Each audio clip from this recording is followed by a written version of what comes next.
최근에 더리틀스라는 영양제 브랜드로부터 아르기닌 제품을 리뷰해달라는 연락을 받았습니다. 시청자분들과 1대1 상담을 하면서 제가 놀란 것 중 하나는 생각보다 굉장히 많은 분들께서 아르기닌을 섭취하고 있다는 사실입니다. 제대로 섭취 중인 분도 많았지만 그저 함량만 높은 제품을 찾는 분이나 품질이 떨어지는 제품을 섭취하는 분, 또는 잘못된 방법으로 섭취 중인 분도 많았습니다. 그런 면에서 이번 리뷰 제안은 꽤 좋은 기회였습니다. 지금까지 아르기닌에 대해 설명드릴 기회가 없었는데 이참에 제대로 다뤄볼 수 있게 되었어요. 오늘은 어떤 사람에게 아르기닌이 효과 있고 어떤 사람은 피해야 하는지, 그리고 어떤 제품이 괜찮은지에 대해서도 들려드릴 것입니다. 자, 바로 시작하겠습니다. 아르기닌을 섭취하는 가장 큰 목적은 피로 회복과 운동 능력 향상 또는 성기능 향상일 것입니다. 그런데 누군가는 기대했던 효능을 체감하는 반면에 생각보다 많은 분들께서 별다른 체감 효과를 얻지 못하고 있습니다. 아르기닌을 섭취해도 효과가 나타나지 않는 데에는 중요한 몇 가지 이유가 있습니다. 첫 번째는 바로 아르기닌을 분해하는 NOS라는 효소가 이미 포화된 경우입니다. 우리 몸에 있는 아르기닌은 두 가지 효소를 통해 분해됩니다. 바로 NOS와 아르기네이즈라는 효소예요. 아르기닌이 NOS를 통해 분해되면 NO, 즉 산화질소가 생성되고, 아르기네이즈를 통해 분해되면 산화질소 대신 오르니틴 회로로 넘어가게 됩니다. 우리의 목표는 산화질소입니다. 산화질소는 우리의 혈관을 확장하고 운동 시에 산소 요구량을 낮춰 결과적으로 우리의 운동 능력을 개선하고 피로를 덜 느끼게 합니다. 문제는 정상적인 식단을 가진 젊고 건강한 분 같은 경우 이미 NOS로 충분한 산화질소를 생성하고 있습니다. NOS는 그 수가 제한되어 있어요. 더 이상 활용할 NOS가 없는 경우, 즉 NOS가 포화된 경우에는 아르기닌을 추가로 섭취해도 산화질소의 생성을 늘리기 어렵습니다. 결국 아르기닌에 체감할 만한 효과는 나타나지 않습니다. 실제로 젊고 건강한 사람을 통한 여러 연구에서 아르기닌을 섭취해도 산화질소의 생성량이 늘지 않고 운동 능력 향상과 같은 효과가 대부분 나타나지 않았습니다. 하지만 반대로 아르기닌을 NOS보다는 아르기네이즈로 주로 대사하는 사람들이 있습니다. 이런 경우에는 아르기닌을 반드시 추가로 섭취해야 합니다. 스트레스나 부상으로 고생하는 분이나 고혈압, 당뇨와 같은 대사질환이 있는 경우에요. 이 경우 일종의 회복과 방어 기전으로 아르기네이즈의 활용도가 높아집니다. 한편 NOS는 제대로 활용되지 못한 채로 남아있는 상태가 돼요. 이게 지속되면 산화질소의 생성이 떨어지면 물론 증가한 염증과 활성산소로 인해 컨디션이 저하되고 각종 질병의 발생 위험이 증가하게 됩니다. 이런 경우에는 아르기닌을 충분히 보충함으로써 놀고 있던 NOS를 활용해 더 많은 산화질소를 생성할 수 있고, 아르기네이즈로 대사되면서 발생한 안 좋은 영향을 무마할 수 있습니다. 결론적으로 젊고 건강한 분이라면 이미 아르기닌을 통한 산화질소 생성이 충분히 이루어지고 있어서 여행제를 통한 아르기닌 섭취가 별 도움이 안 될 가능성이 큽니다. 아르기닌으로 효과를 못 보신 젊은 분의 상당수가 여기에 해당할 것으로 생각해요. 하지만 반대로 만성적인 스트레스나 부상, 그리고 대사질환이 있는 분께는 식사든 영양제든 충분한 아르기닌의 섭취가 큰 도움이 될 수 있습니다. 자, 그런데 젊고 건강한 경우가 아니어서 아르기닌이 도움이 되어야 하는 상황임에도 별다른 효과를 얻지 못하는 경우도 흔히 있습니다. 이 경우는 대부분 부족한 섭취량이 원인입니다. 아르기닌을 섭취하는 분들의 상당수가 하루에 2g도 되지 않는 아르기닌을 섭취하고 있었어요. 하지만 아르기닌은 효율이 좋지 않습니다. 식품이나 영양제를 통해 섭취하는 아르기닌은 흡수율이 제한적이고 근육에 제대로 흡수되기 전에 빠르게 손실됩니다. 아르기닌은 일일 권장 섭취량이 3에서 6g으로 알려져 있고, 음식으로 섭취하는 양이 하루에 1에서 2g인 것을 고려할 때 보충제로서 하루에 4g가량은 섭취하는 것을 목표로 해야 합니다. 여러분께서 섭취하고 있는 제품이 얼마만큼의 아르기닌을 포함하고 있는지, 식사를 통한 섭취는 어느 정도인지 체크해 보시기 바랍니다. 자, 이제 제품을 살펴보겠습니다.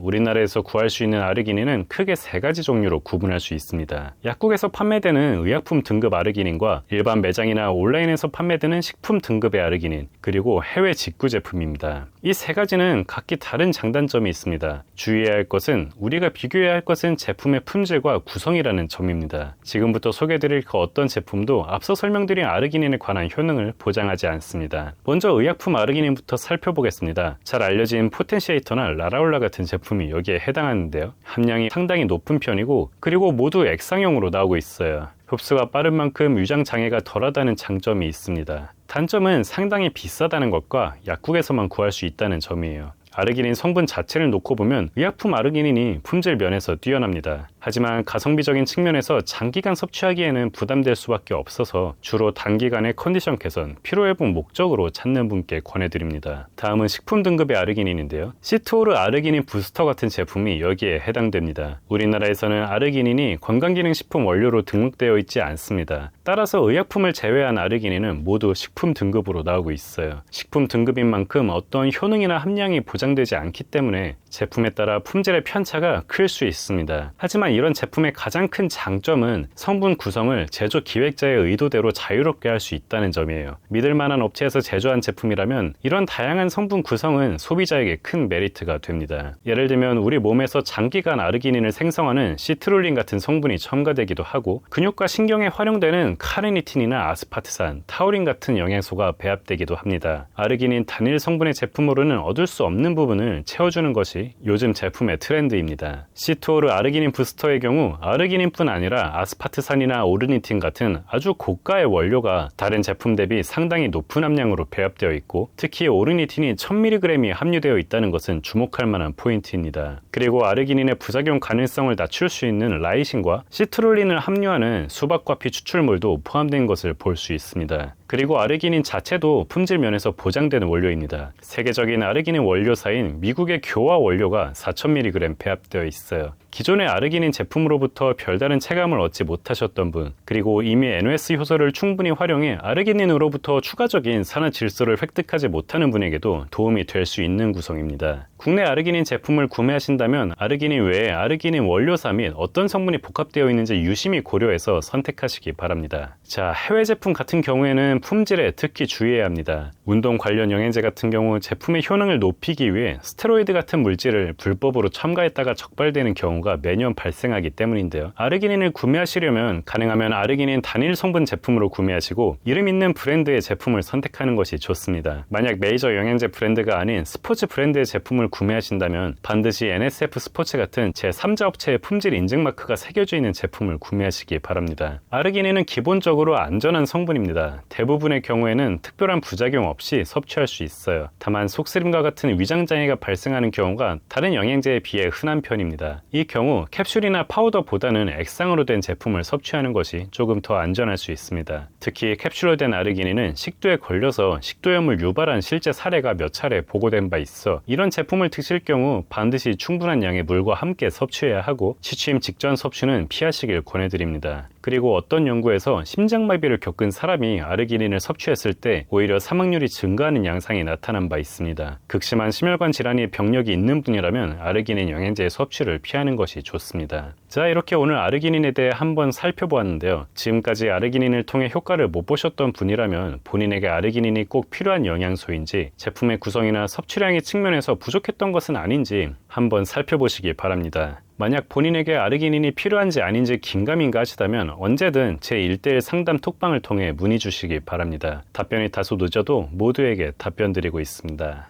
자, 오늘 내용은 여기까지고요. 도움이 되셨다면 구독과 좋아요 그리고 알람 설정 부탁드립니다. 감사합니다.